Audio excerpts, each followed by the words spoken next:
All right, so you see an awesome deal online, and it seems too good to be true. We've all seen it.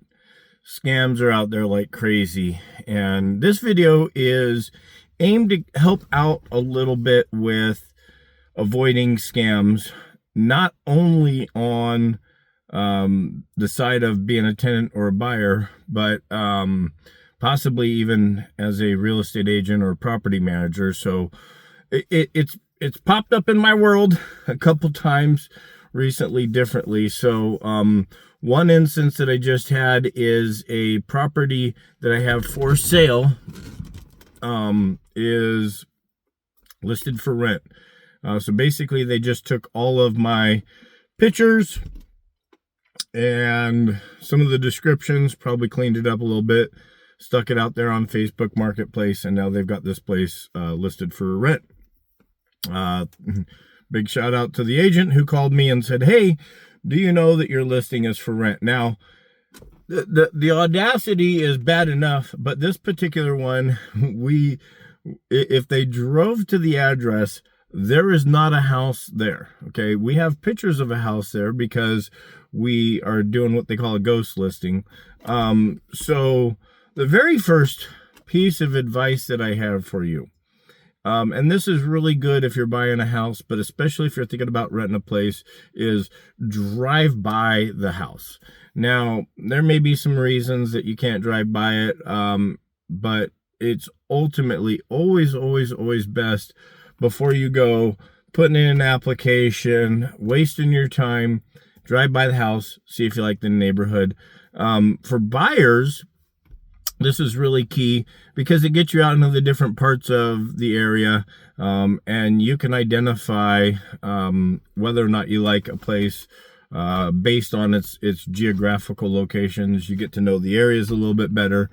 For tenants, it can be the same, and you can learn a lot from a neighborhood just by driving by, maybe even stopping by and talking to the neighbors. So the second instance that I had happen to me just a couple days ago, tenant calls me up, says, "Hey, I'm interested in this house for rent."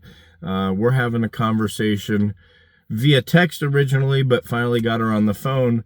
And she says, "Well, I've also been talking to this other guy about the place. Now, our rental is $1,500 a month." And she sent me a text message, a screenshot of a text message in which this guy was willing to charge $1,380, which was extremely gracious of him to give her a better deal. Unfortunately, he wasn't in town and couldn't show her the property. But if she sent him $400, then he'd hold the property for her. So it really got me to thinking, let's give some advice, some tips and tricks on this. Because there's a lot of scams going around. Like every day you hear about some kind of new scam. So number one, drive by the property. If she would have drove by my property, the actual rental that I have, she would have seen my sign out there that says BK Property Management and my phone number. And so she could have easily identified that. Not all rentals have their phone numbers out there, but again, there's a good chance of that. And also, going back to, if you drive by a property and you see it's for rent on Craigslist or Facebook or wherever, but it's got a for sale sign outside, well, that should also be a red flag to you. So right there are some really strong indicators of a scam, of a reason why you shouldn't do business with that person. Also, I am a big phone call person. I like to get people on phone calls. I know there's a lot of scams that will not talk on the phone. If you do get them on the phone, they usually have a really thick accent. Now, what I will say is that a thick accent does not mean a scam. Okay, full disclosure here. But if you are talking to someone and it's really hard to understand what they're saying, you may want to do a little bit more digging, research, right? Never, and I hope that this is obvious, but never send money prior to seeing a place or anything like that. Me as a as a landlord, I've covered this a little bit. I do a little bit different of a series. I always want to get someone on the phone. Then I send them a pre-application. They fill that out. If that looks good, then I'll go show up and do a showing. Now, the other thing too is protecting yourself as a real estate agent or a property manager. Sometimes the scams could be, hey, let's see if we can get this individual at a house and, then rob them or take advantage of them. Now, that's not as prevalent up here in North Idaho, but it is prevalent across the United States. And so if a person is willing to give a little bit of personal information, sometimes that can eliminate and filter. I will tell you this, hands down, one of the reasons why I do the process that I do with the pre-application and then I go meet the person and then I do a full-blown application is because nothing, in my opinion, is better than a gut check. If the person seems good and everything seems okay and up to snuff, that could be a really good indication that you should move forward. But if that person is giving you the heebie-jeebies, your gut is telling you that something's wrong here, you need to listen to that. Unless you had some bad pizza the night before or something like that, the gut is one of my strongest filters for whether or not to work with someone. And then there's one more thing here, okay?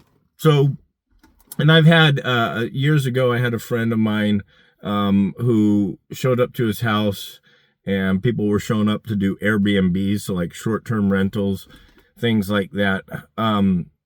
Like just taking the address 123 Main Street and plunking that into a Google, your favorite search, Google or whatever.